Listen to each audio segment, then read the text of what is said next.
एक दोन छावण्या आता पडलेल्या दिसत आहेत आणि साधारणतः त्या छावणीमध्ये हा विचार सुरू आहे. माझी भूमिका त्या दोन छावणीच्या पलीकडची, की त्याच्या पलीकडचा मी या ठिकाणी काहीतरी बोलू पाहतोय. कारण का आता असं सगळं झालं की एकतर तुम्ही या बाजूचे असाल करायचे, म्हणजे देव जर पूर्व म्हणाले तर राक्षस काय म्हणायचे पश्चिम. तर मग देवांच्या लक्षात आलं की अरे हे आपण काही जरी म्हटलं ना की हे जरा त्याच्या उलट जात आहे. मग आपण काय ते त्यांना समजा पश्चिमेला जायचं असेल तर ते म्हणतानाच काय म्हणायचे पूर्व. मग ते नेहमीप्रमाणे त्यांना विरोध कर नाही नाही पश्चिम. तर पश्चिमच त्यांना हवं असायचं, पण ते म्हणताना मात्र पूर्व असं म्हणायचं. आणि म्हणून अशा पद्धतीची स्टेट एक रणनीती करून देतं, त्याला विन विन सिच्युएशन असं म्हणतात. हरलं तरी विजयी आणि जिंकलं तरी विजयी, अशा पद्धतीची विन विन सिच्युएशनची स्ट्रॅटेजी स्टेटनं केली आहे आणि त्या स्ट्रॅटेजीमध्ये महारी खेळतोय आणि मातंग. ही माझी भूमिका आहे. आता ती कशी आहे तर साधारणतः आपण चार पद्धतीनं या प्रश्नाकडे बघू शकतो, की ज्या आतापर्यंतच्या ज्या मांडण्या झाल्यात त्या, की पहिली मांडणी काय की संविधानाचं आम्ही रक्षक आहोत, आंबेडकरांनी संविधान लिहिलं आणि या प्रकरणामध्ये संविधानाचं व्हायलेशन होत आहे आणि म्हणून आम्ही संविधानाची बूज राखण्यासाठी, संविधानाचा सन्मान राखण्यासाठी आम्ही आरक्षण उपविवर्गीकरणाच्या विरोधात आहोत. ही पहिली भूमिका आहे. दुसरी भूमिका काय आहे की एक सामाजिक न्यायाचा पक्षपाती, की सामाजिक न्याय झाला पाहिजे आणि मग तो कसा झाला पाहिजे याच्यासाठी एक सामाजिक न्यायाचा पक्षपाती म्हणून ती भूमिका एक मांडण्याची दुसरी हे आहे. तिसरं जे काही आहे ते आहे एक राजकीय वर्ग, की दलित इताला म्हणजे पूर्वाश्रमीचा महार आणि आत्ताचा बौद्ध हा पॉलिटिकली वर्ग आहे, हा एक राजकीय वर्ग आहे. याला राजकीय दिशा समजते आणि ती राजकीय दिशा बाकीच्या जात समूहानं मान्य केली पाहिजे किंवा तो शहाणा आहे या सगळ्या राजकीय प्रक्रियेमध्ये, त्याचं अनुकरण करण्यासाठी पाठीमागं सर्वजणांनी आलं पाहिजे. आणि म्हणून तो एक राजकीय वर्ग म्हणून एक भूमिका घेताना दिसतोय आणि तो एक आरक्षण उपविवर्गीकरणाची वेगळी भूमिका मांडतोय. आणि जे चौथं भांडण आहे ते साधारणतः आपल्या सर्वांना माहिती की माझा मोठा वाटा जातोय, ज्याला की गावगाड्याच्या भाषेमध्ये पड्याचं भांडण असं म्हटलं जायचं. पड्याचं भांडण कदाचित माहिती आहे की नाही माहिती नाही, पण जरा थोडंसं सांगतो. पड्याचं भांडण म्हणजे काय की गावगाड्यामध्ये बैल जेव्हा मरायचा तेव्हा तो मेलेला बैलावर पहिला वाटा जो असायचा तो महारांचा असायचा. आणि मग महाराज काय करायचे की त्या सगळ्या ह्याच्यामध्ये की चांगलं चांगलं मटण काढून न्यायचे आणि उरलेलं जे शिल्लक मटण असायचं त्याच्यावर ते माती टाकायचे आणि मग मातंगाला खूप राग यायचा, ह्याने याचं तर घेऊन गेलाय आणि आता जे काही शिल्लक राहिलं त्याच्यावर हा माती टाकून गेलाय. तर त्याला ते पड्याचं भांडण असं म्हणायचं की तुझा वाटा जास्त का माझा वाटा जास्त जातोय. तर मला असं वाटतं की याच्यापैकी आपली भूमिका काय आहे तर माझी याच्यामधली जी सर्वात भूमिका आहे ती सामाजिक न्यायाची भूमिका आहे, की आपण या सगळ्या प्रक्रियेला सामाजिक न्यायाची भूमिका. म्हणजे उदाहरणार्थ की आता मातंग वेगळ्या पद्धतीची मागणी करतो आहे की आम्हाला वेगळा वाटा द्या. कधीतरी आपण आरक्षणाचं समर्थन करताना शाहू महाराजाचं उदाहरण सांगितलं होतं ना, की दोन घोड्याला तो अभयंकरांनी जेव्हा शाहू महाराजाला एक भयंकर प्रश्न विचारला की हे तुम्ही असं का करता, तर शाहू महाराजांनी मोठ्या घोड्याला आणि छोट्या घोड्यांना एक वेगवेगळं दिलं आणि अभयंकराला सांगितलं की हे बघ मोठे घोडे त्याला खाऊ देत नाही म्हणून मी त्याला वेगळं दिलं. आता तोच प्रश्न आपल्याला मातंगाने जर विचारला तर आपण मातंगाला उत्तर काय द्यायचं. त्या अर्थानं तो सामाजिक न्याय म्हणतायत का तर ठीक आहे, तो सामाजिक न्याय म्हणताय. मग आता मुद्दा असा आहे की पुढे जायचं कसं, हा सगळ्यात आपल्या समोरचा मुद्दा आहे. आता हे सगळं समजून घ्यायचं असेल न्यायाचं भांडण आणि या सगळ्या गोष्टीचं, तर आपण मला असं वाटतं की एक पॉलिटिकल वर्ग म्हणून याची मांडणी केली पाहिजे. कारण का पॉलिटिकल वर्ग जो असतो त्याला शत्रू काय राजनीती करतो हे त्याला कळत असतं आणि शत्रूच्या राजनीतीला कसं विरोधात जायचं ही सगळी गोष्ट तो घेऊन या सगळ्या लढ्याची रणनीती आखत असतो. मुळात आरक्षण उपवर्गीकरणाचा मुद्दा हिताले जे छोटे मोठे तीनपाट आमदार वगैरे त्यांच्या अवकातीतली गोष्ट नाही, ह्यांचं नाव घेऊन यांना मोठं करण्याची सुद्धा गरज नाही. हे तीनपाट लोक आहेत. म्हणजे एक गोष्ट आपण समजून घेतली पाहिजे, वाघाला दगड मारला तर वाघ हा दगड म्हणजे कुत्र्याला दगड मारला तर कुत्रा दगडाला चावतं, वाघाला दगड मारला तर वाघ दगडाला चावत नाही, तो दगड मारणाऱ्याला कडे बघतो. मला असं वाटतं की आपण दगडाकडे लक्ष देता कामा नयेत, ही दगड आहेत. याचं खरं जे काही सगळं कारण सुरू झालं ते तुमच्या असं लक्षात दिसेल की बाबासाहेबच्या आंदोलनातनं वेगवेगळ्या प्रदेशामध्ये नव्या नव्या जाती, ज्याला मिलिटंट जाती असं म्हटलं जायचं, त्या मिलिटंट जाती बाबासाहेब आंबेडकरांचा विचार घेऊन पुढे येत होत्या. म्हणजे उदाहरणार्थ पश्चिम, आपण जर उत्तर भारतामध्ये बघितलं तर जाटव आणि चांभार हे बाबासाहेबांचा लढा घेऊन पुढे येत होते. दक्षिण भारतामध्ये माला हे आंबेडकरांचा विचार घेऊन पुढे येत होते. केरळामध्ये पुलियार हे आंबेडकरांचा विचार घेऊन पुढे येत होते. मध्य प्रदेशमध्ये ती एक जात, मला आता आठवत नाही, प्रल्हाद सिंग टिपणियाची जात आहे, ती जात पुढे घेऊन येत होते. ही बाबासाहेबांचा विचार अगदी मिलिटंटपणे पुढे घेऊन जात होती. असं जेव्हा लक्षात आलं तर तेव्हा या जाती इथल्या सर्व शोषक वर्गाला स्पर्धक वाटायला लागल्या आणि मग यांनी सुरू केलं. तुम्हाला आश्चर्य वाटेल की एक डेटा आहे की साधारणतः 1930-40 साली अनुसूचित जातीची म्हणजे एससीची 1942 साली 1056 एवढेच एक अधिकारी प्रशासनामध्ये होते. त्याच्यापैकी फक्त एक जण, कधीचा डेटा आहे 1942चा, एक जण अनुसूचित जातीचा अधिकारी होता IAS. आणि याच काळामध्ये BN लोकूर कमिटी नावाची एक कमिटी त्या काळामध्ये नेमली होती आणि BN लोकूर कमिटीने सांगितलं की हळूहळू यांना डिलिस्टिंग करायला सुरुवात करा. महाराष्ट्रातून महारांना डिलिस्टिंग करा, आंध्रामधनं मादिगांना डिलिस्टिंग करा, पंजाबमधून जे रामदास या चमार आहेत त्यांना डिलिस्टिंग करा. हे जे बाबासाहेबांचा विचार घेऊन जाणाऱ्या जाती होत्या त्यांना डिलिस्टिंग करण्याचं काम हे काँग्रेसच्या काळापासूनच सुरू केलं होतं. आणि त्याचं सर्वात महत्वाचं काम होतं की या जातीला कन्सॉलिडेशन होऊ द्यायचं नाही, एकत्र येऊ द्यायचं नाही, ह्यांची राजकीय ताकद विशिष्ट समतेपेक्षा पुढे जाऊ द्यायची नाही. हे BN लोकूर कमिटीच्या माध्यमातून हे काँग्रेस सरकारनं ठरवलेलं पहिलं षडयंत्र होतं की त्यांना कन्सॉलिडेशन होऊ द्यायचं नाही. मग हा लढा हळूहळू जेव्हा पुढे जात राहतो तो पुढे आंध्रामध्ये पेटायला लागतो आणि माला मादिगा जो वाद आहे तो माला मादिगा वाद पुढे पेटायला लागतो. आता अनेक जण याचं संविधानाच्या संदर्भामध्ये बोलतात की हे संविधानाचं हे आहे. मुळात आपण सांगतो की हे संविधानाच्या विरोधी आहे. पण आपण जर संविधान मानत असू तर संविधानाचा अर्थ लावण्याचं काम कोणाचं असतं, तर संविधानाचा अर्थ लावण्याचं काम असतं सर्वोच्च न्यायालयाचं. त्याला अधिकार दिलेला आहे. आता या रिझर्वेशन क्लासिफिकेशन मध्ये संविधानाचा अर्थ कोणी लावलेला आहे, त्यांनी लावलेला नाही. तुम्हाला मान्य आहे का नाही हा नंतरचा मुद्दा, पण अधिकार कोणाला आहे, सुप्रीम कोर्टाला. सुप्रीम कोर्टाने ऑलरेडी अर्थ लावून टाकलेला आहे. त्याच्यामुळं आपण जे म्हणतो की संविधानाचा मुद्दा, आणि दुसरी गोष्ट की आपण केवळ आरक्षण उपवर्गीकरणाच्या पर्यंत संविधानाला जर मानत असू तर मलाच वाटतं की आपली संविधानाची समजच मग बिघडलेली आहे. म्हणजे केवळ आरक्षण उपवर्गीकरण झालं म्हणून संविधानाचं व्हायलेशन. गेल्या 15-20 वर्षामध्ये खास करून मोदी राजवट आल्यापासून संविधानाचं काहीतरी शिल्लक राहिलंय का हे कोणीतरी शहाण्या माणसानं सांगावं. त्याच्यामुळे मुळात आपली संविधानाची जी समज आहे ती एक मर्यादित आपण करून ठेवलेली आहे, तर त्याच्या मर्यादेच्या पलीकडे जाण्याची आपल्याला गरज आहे. आता मुद्दा असा आहे की ह्या सगळ्याच्या ह्याच्यामध्ये मातंग समाजाची जी मागणी आहे, मी जसं म्हणालो की ती जरी सामाजिक न्यायाचा भाग म्हणून जरी मागणी असली तरी प्रॉब्लेम कुठे आहे, तर थोडंसं आरक्षणाच्या ऐतिहासिकतेमध्ये आपण गेलं पाहिजे.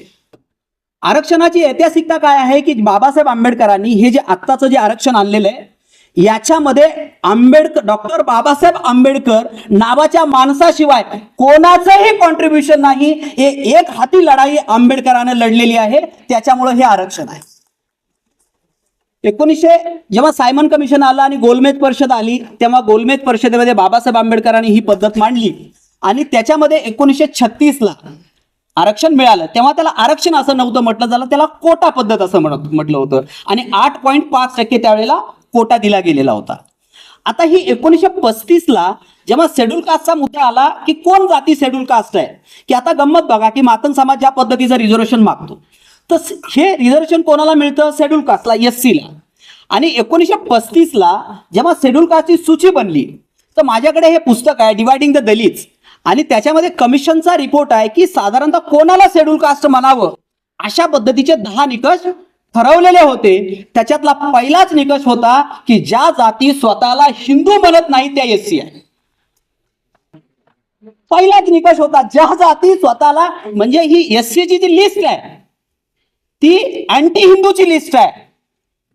आणि आता मातंगाचं उपवर्गीकरणाचं आंदोलन कोण चालवतात, हिंदुत्ववादी चालवतात. आणि जे मातंग गर्व से कहो हिंदू है असं म्हणून आरक्षण उपवर्गीकरणाची मागणी करतायत की जेव्हा आरक्षण कोणाला मिळालेलं आहे 1936-35च्या सूचीमध्ये की ज्या जाती नॉन हिंदू आहेत, तुम्ही कदाचित ऐकलं असेल की आदी द्राविड, आदी आंध्र, आदी मादिगा असं त्या सगळ्या काळामध्ये चाललं होतं. आणि आंबेडकरांनी गोलमेज परिषदेमध्ये सुद्धा आपल्याला सगळ्याला माहिती आहे की गांधी आणि आंबेडकरांचं भांडण सुरू झालेलं होतं. त्यावेळेला पण आंबेडकरांनी क्लिअर भूमिका घेतली की वी आर नॉट हिंदू, आम्ही हिंदू नाही आहोत. आणि त्या हिंदू नाही याच निकषावर शेड्यूल कास्टची पहिली लिस्ट बनलेली होती. आणि म्हणून मातंगांना कोणीतरी सांगण्याची गरज आहे की अरे बाबांना तुम्हाला रिझर्वेशनच जे मिळालं ते नॉन हिंदू म्हणून मिळालं आणि आता तुम्ही हिंदुत्वाच्या झेंड्याखाली ही जी सगळी भूमिका घेतात ही चूक आहे.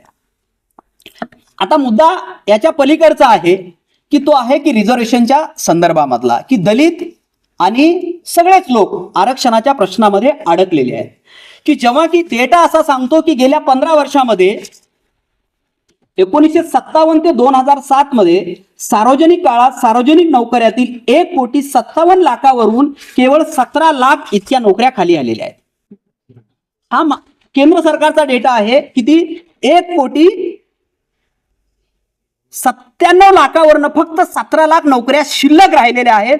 अशा वेळेला ताटात भाकरच नाही, झाकलेलं आहे आणि त्याच्यामध्ये भाकरीसाठी आपलं भांडण सुरू आहे. तर हे भांडण का सुरू आहे? तर हे भांडण स्टेटला लावायचंय, याच्यासाठी स्टेटला लावायचंय की उदाहरणार्थ मराठा आरक्षणाच्या संदर्भामध्ये मराठ्यांचा प्रश्न आरक्षणाचा नाही, मराठ्यांचा प्रश्न शेतीचा प्रश्न आहे. पण शेतीच्या क्रायसिसकडे लक्ष जाऊ नये आणि म्हणून मराठ्यांना अशा पद्धतीचं रिझर्वेशनचं गाजर दाखवलेलं आहे. आणि गेल्या 50-60 वर्षामध्ये तुम्ही सगळ्या जाहिराती काढून बघा, कुठलीही जाहिरातच उपलब्ध नाही. मी 2000 ते 2025 पर्यंतचा डेटा काढला महाराष्ट्र सरकारचा आणि त्याच्यामध्ये मी असं बघितलं की समजा ज्या जागा निघाल्या 2020 ते 2025 पर्यंत आणि त्याच्यातलं 13% आणि समजा मातंगाला जे काही 2% 2.5% वेगळं मिळेल त्याचं जर गणित केलं तर मातंगाच्या वाट्याला येतो 1.5 उपजिल्हाधिकारी. आता हा 1.5 उपजिल्हाधिकारी या समाजाचं काय भलं करणार आहे? कोणीतरी. पण मुळात काय झालेलं आहे की गेल्या 50-60 वर्षामध्ये आंबेडकर चळवळ सुद्धा आपण असं बघतो की ह्या 3 गोष्टीमध्ये आंबेडकर चळवळ अडकलेली आहे: आरक्षण, संविधान आणि धर्म. म्हणजे आपण थोडा वेळ आर्ग्युमेंटसाठी मान्य करूया की 13% रिझर्वेशन दलितांना मिळालं. उरलेल्या 87 लोकांचं काय? आपण या 87 लोकांचा कधी विचार केलाय का? आणि आपण असं गृहीत धरलेलं आहे की आरक्षण हीच आपल्या प्रगतीची शिडी आहे, बरोबर आहे. आणि आरक्षण संपलं तर आपलं सगळं संपलं जाईल अशा पद्धतीची मांडणी गेल्या 50-60 वर्षापासून होत आहे. फक्त एक उदाहरण सांगतो आणि मी संपवेल. जेव्हा ही शेड्यूल कास्टची सूची बनत होती तर महाराष्ट्रात आपण महार अनटचेबल आहोत. पण तुम्ही जर केरळामध्ये गेला तर केरळामध्ये इजवा आणि येळवा नावाची जात आहे, ती अनटचेबल पण आहे आणि ती अनसिएबल पण आहे. म्हणजे महाराष्ट्रातल्या महारांनी तर फक्त दिसायचं नाही, पण केरळामधले जे इजवा आणि येळवा होते त्यांनी दिसायचं पण नाही. जर तिकडून नमुद्रीपात ब्राह्मण आला तर त्यांनी लपून बसायचं आणि बाईनं चोळी घालायची नाही तर ती उघडी ठेवायची आणि तिचा जितका ब्रेस्ट मोठा असेल तितका टॅक्स जास्त. म्हणजे असा तर तिकडे आंदोलन झालं की महिलांनी स्वतःचा ब्रेस्ट कापून टाकण्याचा टॅक्स दिला. त्या केरळामध्ये स्वामी विवेकानंदांनी केरळाचं वर्णन असं केलं आहे की जगाचा पागलखाना म्हणजे केरळा. ते सूचीमध्ये आले नाही. 1935च्या सूचीमध्ये इजवा आणि येळवा आले नाहीत. तमिळचे नाडार आले नाहीत. आता तुम्ही रिव्हिजिट करा केरळाला. मी रिव्हिजिट केलेले केरळाला. इजवा आणि येळवा केरळाची सत्ताधारी जमात आहे. मेडिमिक्स साबणाचे ते मालक आहेत, चंद्रिका साबणाचे ते मालक आहेत, MRP टायरचे ते मालक आहेत, नाडार कम्युनिटी. आणि एवढंच नाही तर कामराज सारखा मुख्यमंत्री नाडार कम्युनिटीने मुख्यमंत्री तिथे दिला. इजवा आणि येळवांनी दिला, पुलियारनी दिला. मुळात काय झालं की गेल्या 50 वर्षामध्ये आरक्षणाच्या पलीकडे आम्ही जो काही विचार करतो आहोत त्याच्या पलीकडे विचार करायला तयार नाहोत. ही गोष्ट मी मान्य करतो की बाबासाहेब आंबेडकरांनी जेव्हा आंदोलन सुरू केलं तर आरक्षणाची गरज होती, कारण का आरक्षणातनं एक बुद्धिजीवी वर्ग तयार झाला की जो सगळ्या समाजाला दिशा देईल. याच्यापर्यंत आंबेडकराला आरक्षणाचं महत्व पण मान्य होतं आणि बुद्धिजीवी वर्गाचं पण मान्य होतं. पण आरक्षणातून निर्माण झालेला वर्ग आंबेडकराला पोटा पाण्याची या समाजाची चिंता होती म्हणून नव्हती, तर हा एक बुद्धिजीवी वर्ग बाहेर येईल आरक्षणामधून आणि हा समाजाचं पुढच्या समाजाला मुक्तीदायी आंदोलनासाठी तयार करेल. पण आम्ही असं बघितलं की आरक्षणाला आम्ही पोटा पाण्याचा प्रश्न समजला. आणि आरक्षणामधून जो वर्ग निर्माण झालेला आहे, तुम्ही बघा, प्रामाणिकपणे बघा, आरक्षणातून निर्माण झालेला वर्ग, माझा ऑब्झर्वेशन सांगतो, हा एक तर बौद्धिक दृष्ट्या कंप्लीट बधीर वर्ग आहे, किंवा सत्ताधारी वर्गानं जे काही गुलामीची प्रक्रिया चालू केलेली आहे त्याच्यामध्ये हा बेमालूमपणे सामील झालेला वर्ग आहे. माझा अनुभव सांगतो की अट्रॉसिटीचा सत्यानाश सर्वात जास्त कुणी केला असेल तर दलित अधिकाऱ्यांनी केलेला. सत्ताधारी वर्गानं अट्रॉसिटीचा सर्वात जास्त म्हणजे गैरवापर ह्या वर्गाने केला. हा वर्ग आज 70-80 पर्यंत मला माहित होतं की हा वर्ग आंदोलनात जरी आला नाही तरी किमान असा म्हणत होता की अरे मला आंदोलनात येता येत नाही, तू मोर्चा काढ, मी पाठिंबा देतो.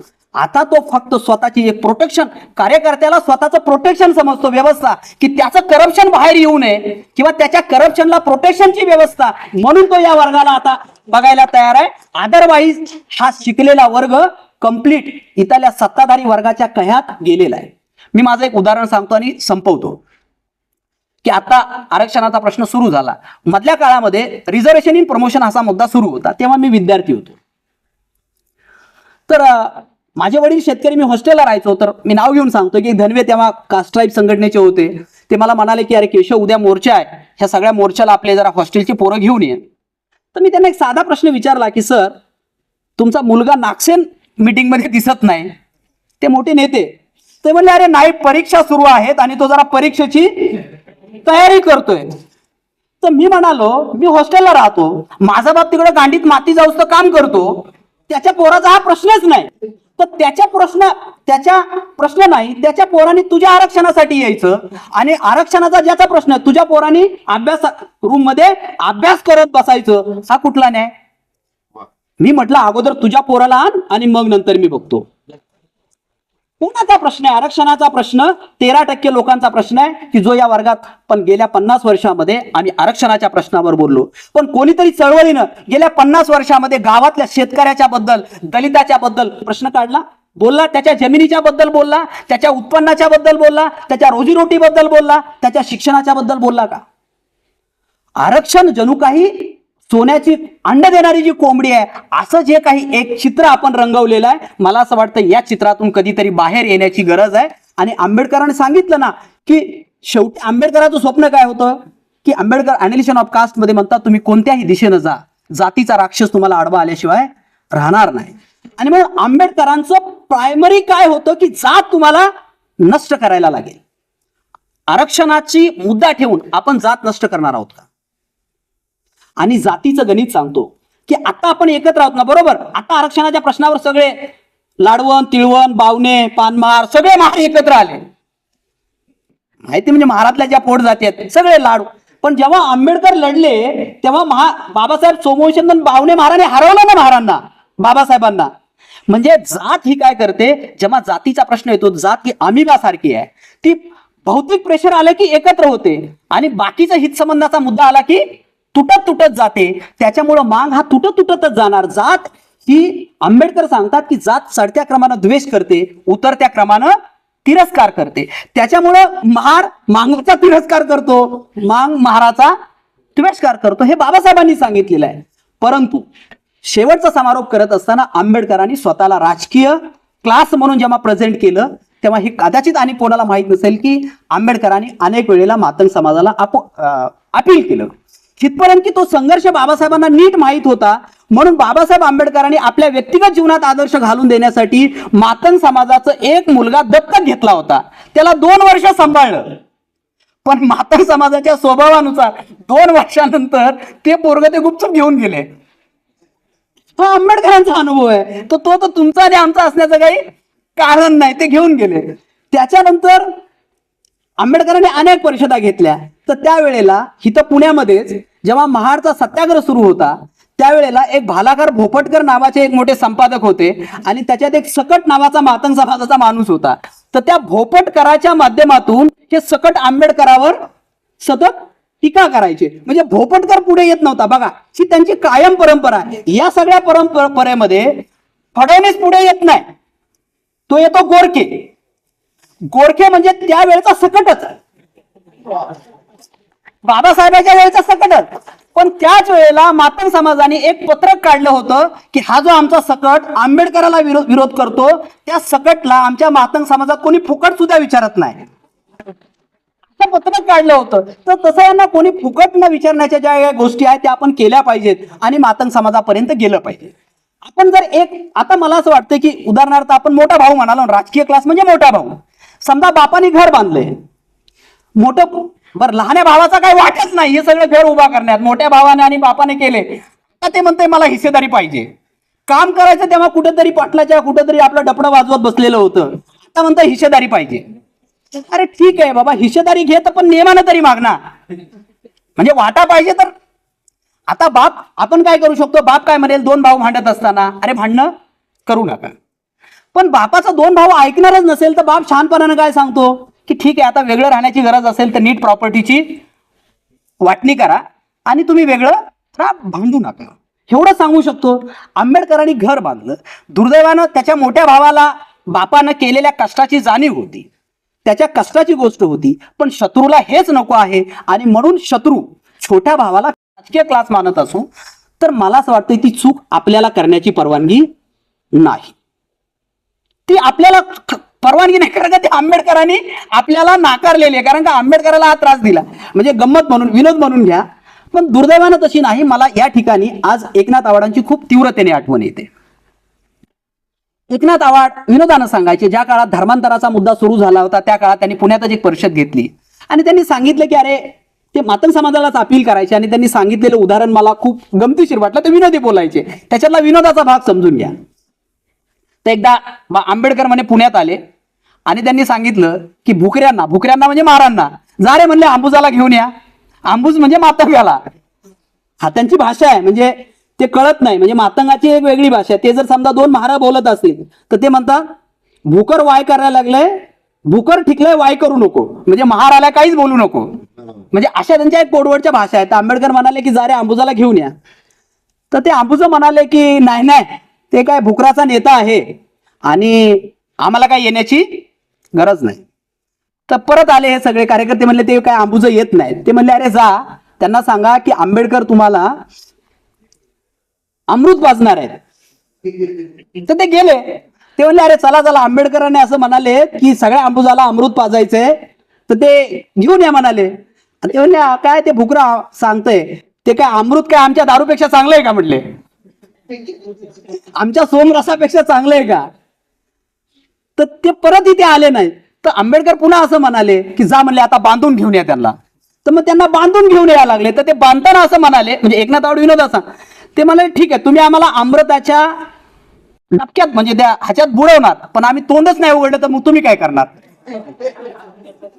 आता या पातळीपर्यंत जर हा विरोध गेला असेल तर मला असं वाटतंय आपण एखाद्याच्या इच्छेच्या विरुद्ध त्याचं प्रबोधन करू शकत नाहीये. ह्या पातळीपर्यंत हा विरोध, पण हा विरोध पॉलिटिकली आहे. आणि जसं की त्या काळात भोपटकरांनी त्यांना सरळ विरोध न करता एक सकट पुढे केला, देवराव कांबळे पुढे केला मराठवाड्यामधनं. देवराव कांबळेनं आंबेडकरांना लिहिलेलं जे पत्र आहे ते सगळं जग जाहीर आहे. तरीही आंबेडकरांनी कधीही वेगळी भूमिका घेतली नाही, कारण आपण पॉलिटिकल क्लास आहोत. आणि म्हणून मला असं वाटतं की महार समाज जर स्वतःला पॉलिटिकल क्लास समजत असेल तर त्यानं पॉलिटिकल क्लास सारखंच या सगळ्याबद्दलचं बिहेव केलं पाहिजे, वर्तन केलं पाहिजे. कारण का एक लक्षात ठेवा की या देशामध्ये संघाला सरळ जर विरोध कोणाचा असेल आणि संघ कोणाला घाबरत असेल तर ते मुसलमानाला घाबरत नाही, ते ख्रिश्चनाला घाबरत नाही, ते फक्त आंबेडकरवाद्यांना घाबरतं. कारण का त्यांना माहिती आहे की या देशामध्ये त्यांचा अंतिम विजय हा आंबेडकरवाद्याला पराभूत करूनच होणार आहे. आणि त्यांच्या हिंदू राष्ट्र बनण्यामध्ये, कारण का ते हिंदू राष्ट्र बनवायला निघालेत ना, बरोबर. त्यांचं आंबेडकर थॉट्स ऑन पाकिस्तान मध्ये काय म्हणतात, आंबेडकर थॉट्स ऑन पाकिस्तान मधलं वाक्य तुम्ही घरी जाऊन थॉट्स ऑन पाकिस्तान काढा. आंबेडकर त्या पुस्तकामध्ये असं म्हणतात की दुर्दैवानं या देशामध्ये खरंच हिंदू राष्ट्र घडलं तर ते समता, स्वतंत्र, बंधुत्व आणि न्याय याचं अंतक असेल. आणि म्हणून हिंदू काहीही म्हणत पण ते न्यायाच्या, समतेच्या आणि बंधुत्वाच्या विरोधात असेल. आणि म्हणून कोणतीही किंमत देऊन हिंदू राष्ट्र घडू देता कामा नये, असं कोणी सांगितलं, आंबेडकरांनी. ह्यांना घडवायचंय काय, हिंदू राष्ट्र. मग ह्यांचे विरोधक कोण आहेत, ह्यांचे विरोधक आंबेडकरवादी आहेत. आणि म्हणून आंबेडकरवाद्याला एकटं पाडण्यासाठी ही आरक्षण उपवर्गीकरणाची छोटी गोष्ट आहे. की छोटी गोष्ट आहे. आणि म्हणून मला असं वाटतंय की आपण छोट्या गोष्टीमध्ये अडकू नये. एक आरक्षणाच्या बाहेर जाऊन विचार करा की जसं आंबेडकरांनी त्या काळात महार वतनाच्या बद्दल केला होता, की महार वतन ही जगण्याचीच गोष्ट होती ना, पण ते गुलामीचं प्रतीक होतं. आणि म्हणून आंबेडकर नेहमी एक गोष्ट सांगायचे शेवटची, की तो एक महार असायचा आणि तो बाहेर काय करायचा नाही, एक शेवग्याचं झाड सोबत लावायचा, 2च मिनिट, शेवग्याचं झाड सोबत लावायचा आणि बाहेर जायचा नाही, कारण का शेवग्याचा विचार करायचा. एक दिवशी पाहुणा येतो आणि शेवग्याचं झाड तोडून टाकतो आणि दुसऱ्या दिवशी तो बाहेर जायला लागतो. दुर्दैवानं आरक्षण आज आपल्यासाठी शेवग्याचं झाड झालं आहे हे विचार करा. आणि ते तोडून टाकून जसं केरळातल्या हिजवानी येळवानी नवा मार्ग शोधला, तिथल्या तमिळनाडूतल्या नाडारांनी वेगळा मार्ग शोधला, तसा वेगळा मार्ग शोधूया. आणि आता 13% नाही तर 100% लढाईसाठी आपण तयार राहूया. एवढं बोलतो आणि थांबतो. जय भीम जय भारत.